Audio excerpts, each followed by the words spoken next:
viewers, we have some breaking and extremely serious news from Australia because Sydney's iconic Bondi Beach area has been rocked by a shooting incident triggering a massive police and emergency operation. New South Wales police confirmed they are responding to multiple reports of gunfire and have also sealed off large parts of the area. Emergency services say several people have been shot at, 13 injured have been rushed to the hospital, and New South Wales ambulance confirms a major medical response is currently underway with numerous units being rushed to the scene and multiple victims are receiving treatment as we speak. Authorities say the first distress call came in just before 7 p.m. local time, with the incident centered around Queen Elizabeth Drive, and police confirmed that 2 people are currently in custody but stress that the operation is far from over.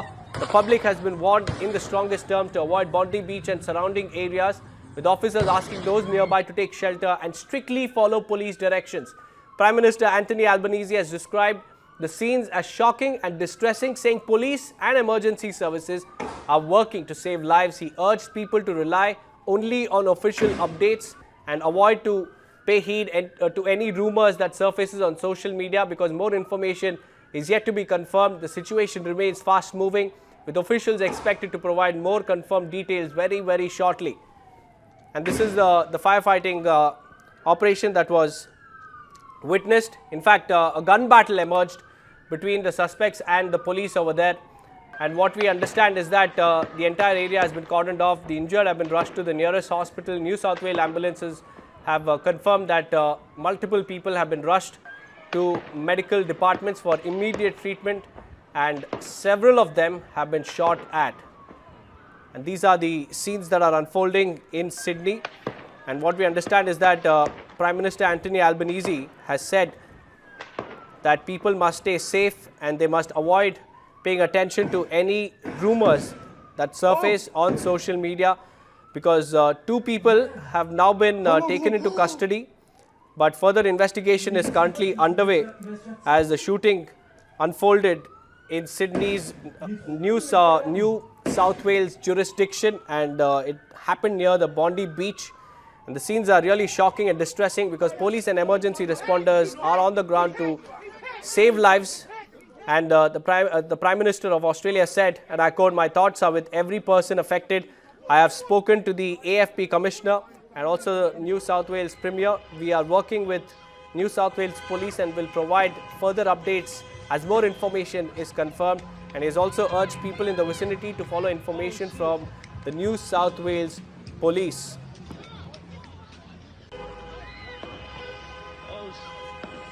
Now there are more and more reactions that are coming in. Independent MP Allegra Spender, whose electorate includes Bondi Beach, just released a statement saying, and I quote, "This is horrifying. It is still not clear exactly what has happened yet. The reporting is police have apprehended the perpetrators. I am urging people to follow police requests and avoid Bondi Beach." Lines to give us more details about what exactly happened. Manisha, this is not the first time that Sydney has witnessed such a shooting incident. We've seen recently in a mall as well, several people were shot at. Tell us what's happening at the moment.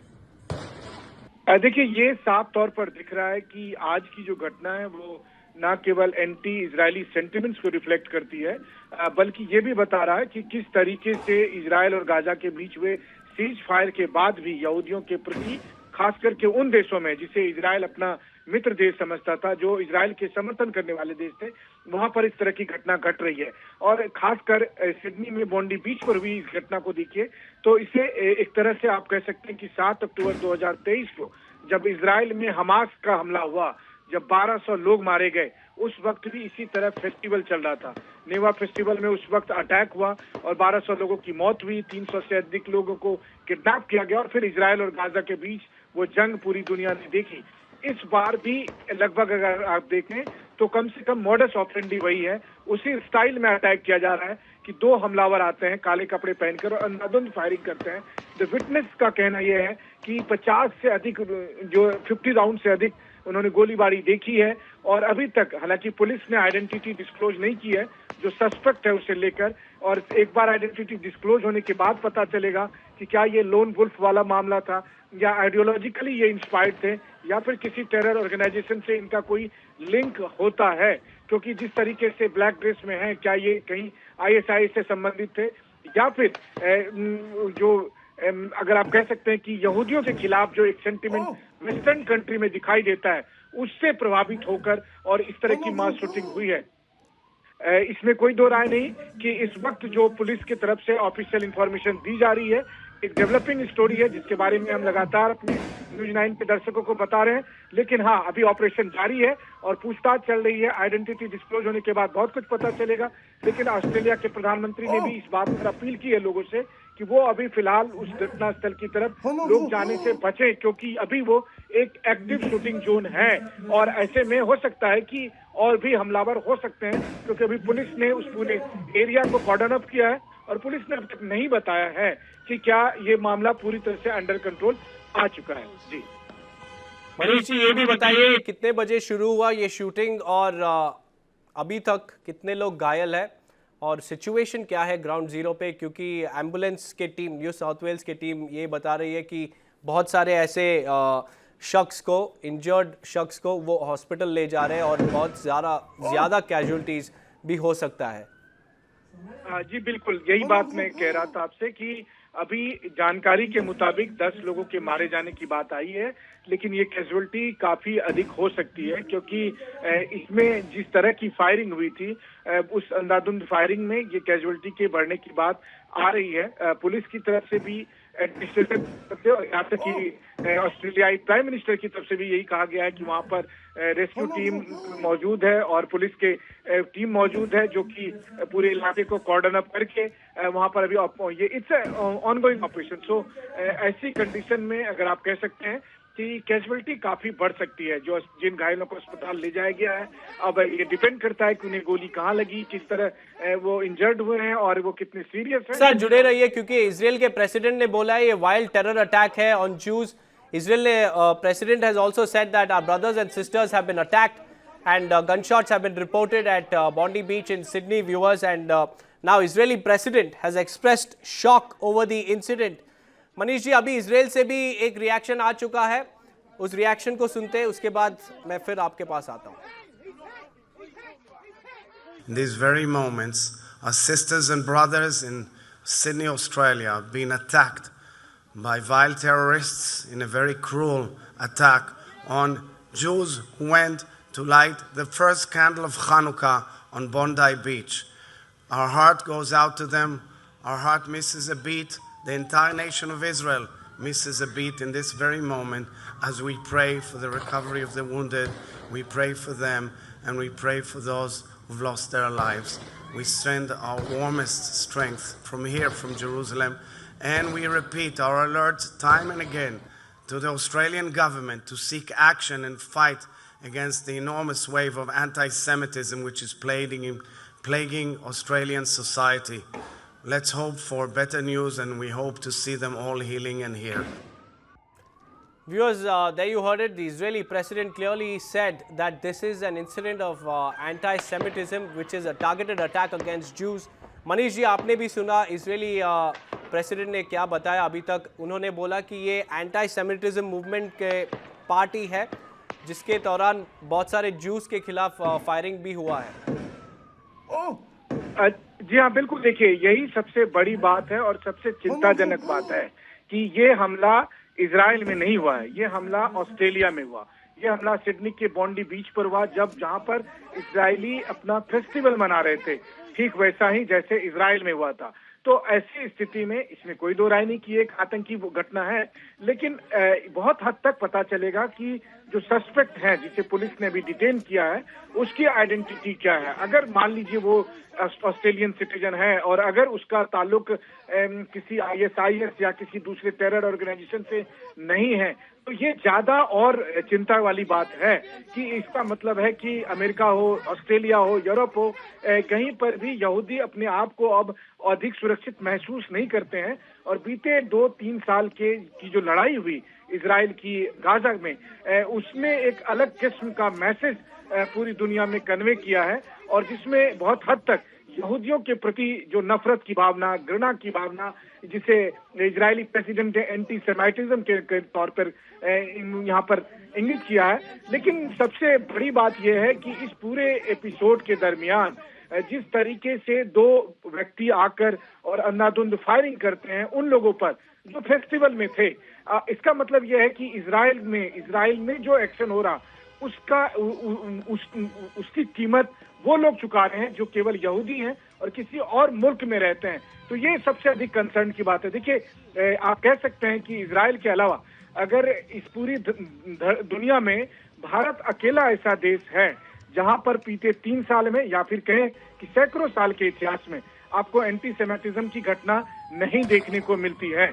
लेकिन Australia जैसे मुल्क जो अपने आप को Israel के हमदर्द बताते थे, इजराइल के दोस्त बताते हैं, वहां पर अगर इस तरह की घटना घट रही है, अमेरिका जैसे मुल्कों में जहां पर इजराइल के खिलाफ एक बड़ी आबादी नफरत का भावना रखती है, तो वैसे स्थिति में इस तरह की जो सिचुएशन बनती है, जो बहुत वल्नरेबल सिचुएशन बन जाती है उन लोगों के लिए जो यहूदी हैं, हो सकता है कि वो लोग इन प्रिंसिपल इजरायली गवर्नमेंट या आईडीएफ के एक्शन को सपोर्ट ना करते हों, लेकिन वो एक नेचुरल टारगेट बनते हुए दिखाई देते हैं।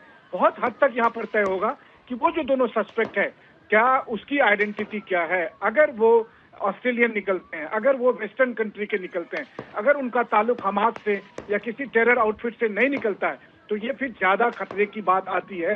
अब खतरा इजराइल को केवल हमास से, हिजबुल्ला और हुती जैसे संगठन या उससे जुड़े लोगों से नहीं है, बल्कि उन लोगों से भी है जो यहूदियों के बीच में वेस्टर्न कंट्री में रह रहे हैं और वो टारगेट करने की कोशिश करते हैं सिर्फ इसलिए क्योंकि सामने वाला व्यक्ति यहूदी है और वो अपना फेस्टिवल मना रहा है। मनीष जी हमारे साथ बने रहिए। Meanwhile viewers, let's play out those videos that are going viral on social media in Sydney's Bondi Beach area.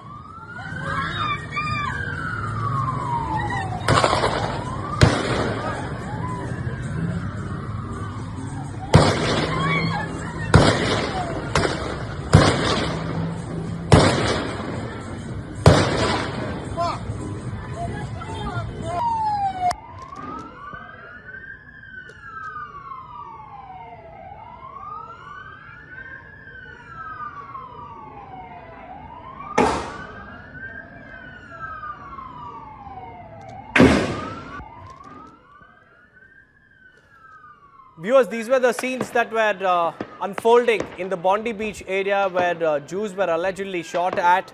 And to give you a broader context and also the recent trends of such attacks, anti-Jewish incidents in Australia have risen sharply, viewers, in the recent years, particularly after the October 7, 2023 Hamas-Israel conflict and the massacre. And just to give you a context, let's tell you what exactly happened. Between October 2023 and September 2024, the Executive Council of Australian Jewry documented 2,062 anti-Semitic incidents, a dramatic increase from previous years. And the trends continue to show more and more such incidents coming to light. And to give you specific incidents and such examples, in Sydney itself and the Gold Coast area, there was a graffiti that was also found which said, quote unquote, kill all Jews. And along with that, there was vandalism and arson in the synagogue in Sydney that happened earlier this year in January, where the southern Sydney synagogue was defaced with swastikas and anti-Semitic slogans. And there was arson in East Melbourne Hebrew congregation. That also happened this year, where worshippers were evacuated safely, but the synagogue was completely vandalized. And meanwhile, in Melbourne, just 1 year back, in December, in the same month of last year, the Adas Israel synagogue in Riponlia was also firebombed and gutted in an attack. So Manish ji, this is a trend that is rising, and incidents are no longer, isolated. कि साल में एक बार हो रहा है या 2 साल में एक बार हो रहा है. 2062 times such incidents have come to light ever since वो अक्टूबर अटैक हुआ इजराइल पे. बिल्कुल सही कहा आपने. देखिए, यही इजरायलियों के लिए, इजराइल की सरकार के लिए सबसे बड़ी चिंता की बात है कि जिस तरीके से यहूदी लोगों को दुनिया भर में अलग अलग जगह पर टारगेट किया जा रहा था. आप कह सकते हैं कि ये सौभाग्य की बात है या राहत की बात है कि पूरी दुनिया में शायद भारत ही अकेला ऐसा मुल्क बचा है जहां पर कि बीते 2-2.5 साल में या उससे पहले भी सैकड़ों साल के इतिहास में संयोग की बात है कि आप इस तरह एंटीसेमेटिज्म की घटना नहीं देखते हैं। लेकिन अगर आप देखें तो उन तमाम देशों में, ऑस्ट्रेलिया जैसे देश जो इजराइल के काफी करीब माने जाते हैं, मित्र देश है, समर्थक देश है, वहां ये घटना घटती है। अमेरिका में तो लगातार ऐसी घटनाएं घट रही है और पिछले 2-2.5 साल में हम सब ने देखा कि क्या यूनिवर्सिटी, क्या पब्लिक प्लेस, हर जगह पर इजरायलियों को या यहूदियों को टारगेट करने की बात कही, टारगेट करने के इंसिडेंट हुए कि इजरायली डिप्लोमेट को टारगेट किया गया, इजरायली डिप्लोमेट इस तरह की घटना में मारे गए, ये अमेरिका में होने को मिला। बल्कि मैं आपको बताऊं तो मेरा खुद का अपना एक निजी अनुभव रहा है कि जब मैं अमेरिका गया था पिछले दिनों, तो उस वक्त इमिग्रेशन ऑफिसर ने मुझसे बार बार ये बात पूछा कि आप इजराइल क्यों इतनी बार गए, जबकि मुझे लग रहा था कि वो मुझसे पूछेंगे कि आप रूस क्यों इतनी बार जाते हैं। तो मतलब अगर अमेरिका के इमिग्रेशन ऑफिसर को भी इस बात पर आपत्ति है कि आप इजराइल क्यों बार बार जाते हैं, तो आप सोचिए कि यहूदियों के खिलाफ या इजराइल के खिलाफ जो नफरत की भावना है वो किस हद तक इजराइल के समर्थक देशों में, खास करके पश्चिमी देशों में जा चुकी है। उसके कई सारे कारण हैं, लेकिन इसका खामियाजा उन लोगों को चुकाना पड़ रहा है जो आम यहूदी हैं, जो अपने घरों में हैं या अपने सिनेगॉग में जा रहे हैं या अपने फेस्टिवल मनाने के लिए कहीं जुटते हैं। अब आप सोचिए, फेस्टिवल में बॉन्डी बीच पर ठीक वही उसी तरीके से लोगों को अटैक करने की कोशिश होती है जैसे हमास ने 7 अक्टूबर 2023 को किया था। ये उसका एक छोटा मिनी वर्जन है। हमास के लोग जब आए थे तो लगभग 3-4 हजार लोग आए थे और उसने कत्लेआम मचाया था, नरसंहार किया था। लेकिन यहाँ सिर्फ 2 लोग आए और उसने यहूदियों पर जो सेलिब्रेट कर रहे थे, जो निहत्थे थे, जिन्हें पता भी नहीं था कि इस तरह का इंसिडेंट हो सकता है, उन पर अंधाधुंध गोलीबारी करते हैं और 10 लोगों की मौत हो चुकी है और ये कैजुअलिटी बढ़ सकती है। इसके बारे में ऑस्ट्रेलिया के प्रधानमंत्री कह भी रहे हैं। अब इसका कोई उपाय नहीं है, क्योंकि यहाँ पर यह कहना मुश्किल है कि ईरान ने हमला किया या हमास ने हमला किया या हिजबुल्लाह और हुती के हमले किए। बहुत हद तक अगर ये किसी भी तरह से ऑस्ट्रेलियन या अमेरिकन आइडेंटिटी वाले हमलावर निकलते हैं, आप समझिए कि यहूदी फिर सेफ महसूस नहीं करेंगे और अगर वो सेफ महसूस नहीं करेंगे तो उनका पलायन फिर इजराइल की तरफ होगा कि फिर हम इजराइल में ही रहते हैं और फिर ऐसी स्थिति में इजराइल और मिडिल ईस्ट के बीच का कॉन्फ्लिक्ट और अधिक बढ़ेगा। तो जिस चीज फाइट को लेकर हम ये सोचते हैं कि अभी वो लड़ाई बंद है, ये रुकने वाली नहीं है। अगर बार बार इस तरह से यहूदियों को अलग अलग दुनिया के मुल्कों में टारगेट किया जा रहा है, लेकिन फिलहाल ऑस्ट्रेलिया में जो ये इंसिडेंट हुआ है, ये ना केवल इजराइल के लिए, ना केवल ऑस्ट्रेलिया के लिए, बल्कि पूरी दुनिया के लिए चिंता का सबब है। वैसे भी अगर देखा जाए तो बहुत से मुल्कों में इजरायली और खास करके यहूदी लोगों को ये सलाह दी जाती है कि आप छुट्टियां मनाने ना जाएं, आप एहतियात बरतें क्योंकि आप टारगेट पर हो सकते हैं। लेकिन अगर वो ऑस्ट्रेलिया में और अमेरिका में भी सुरक्षित नहीं है तो फिर वो कहाँ जाएंगे? ये उनके लिए एक बड़ा यक्ष प्रश्न बनेगा। लेकिन बहरहाल इनके बीच में अगर इस घटना पर आए तो पुलिस का कहना है कि अभी वो पूछताछ कर रहे हैं और एक बार अगर आधिकारिक तौर पर ये आइडेंटिटी डिस्क्लोज होती है तो आप समझिए कि वो भी इस इंसिडेंट को लेकर एक टर्निंग पॉइंट साबित होगा कि क्या ये एक लोन वुल्फ का मामला है या आइडियोलॉजी ड्रिवन ये शूट आउट था या फिर ये कहीं से भी किसी भी तरह से किसी टेरर आउटफिट से ये जुड़ा हुआ मामला है। जी राइट मनीष जी, बहुत बहुत धन्यवाद हमारे साथ जुड़ने के लिए। Prima facie viewers, this is a hate crime and the laws against hate crime in Australia are very stringent, and the New South Wales police have assured that the perpetrators will be brought to justice.